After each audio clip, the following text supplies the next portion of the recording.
Is it true that more women than men will follow the Dajjal? And if so, why? Yes, we mentioned the hadith of the Prophet ﷺ that most of those who follow the Dajjal will be women. I think there are a number of reasons that come in the other hadith for this.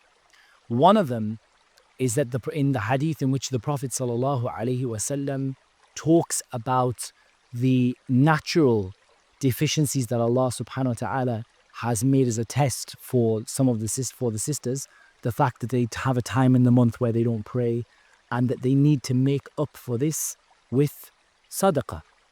And that, subhanAllah, there is a difficulty that Allah has made natural for them. It's not a blameworthy, it's not something blameworthy. It's a natural thing that Allah has made for them. But they need to make up for it with other things in order that they don't be harmed.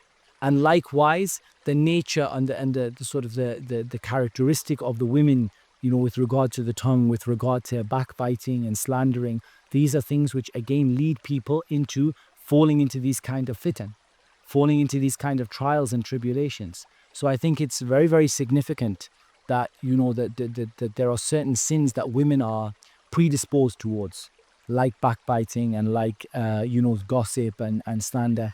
And that at the end of the day, there's a certain amount of a natural predisposition.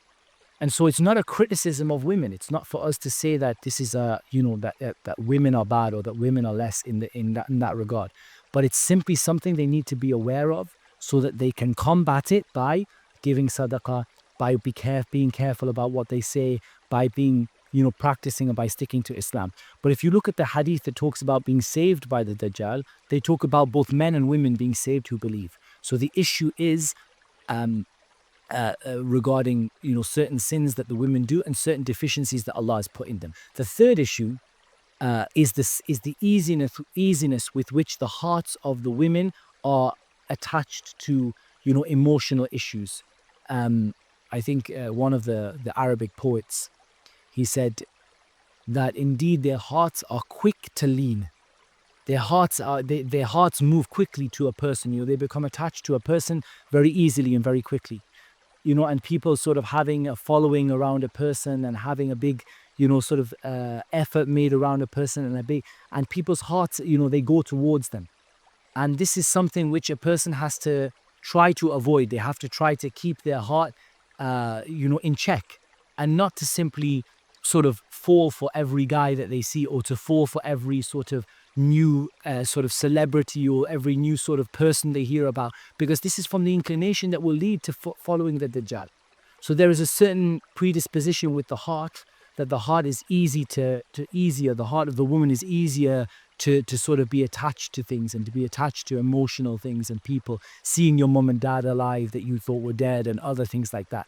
And again, this is something that is very easy to deal with. Islam has not said you're condemned. Islam has simply said there are natural things within the men and there are natural things within the women. And the natural things within the women make them vulnerable to certain sins and certain problems. But there are ways to get over those. From the ways to get over those is that the sisters, when they are not praying, they spend their time doing ibadah, other forms of ibadah.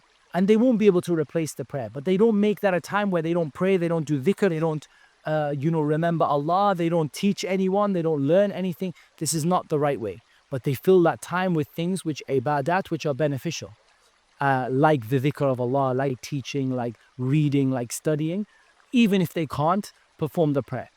And from the means to get over this is for them to be careful about their hearts and their tongues, to be careful about them becoming too attached to individuals and to figures, and to being sort of, to have tendencies to sort of like every sort of new guy that comes around, or every new guy that is sort of reported in the newspapers or whatever, and likewise to watch the tongue from gossiping and backbiting, because these are all things that we know are predispositions that a lot of women have. And again, the Sharia doesn't say all women have it, but that a lot of women have, and that's perhaps why the majority of the people will be who will follow the Dajjal will be from the women. And that's just based upon not a clear evidence, but based upon other ahadith that talk about the vulnerability of women in certain areas. And if we put them together, we can say perhaps these vulnerabilities are the reason why the majority of the women will follow the Dajjal. And of course, the Prophet ﷺ advised them to give sadaqah And this, inshallah,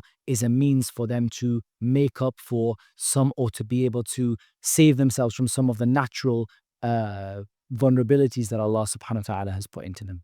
أذني قوي إلى المقام الأرفع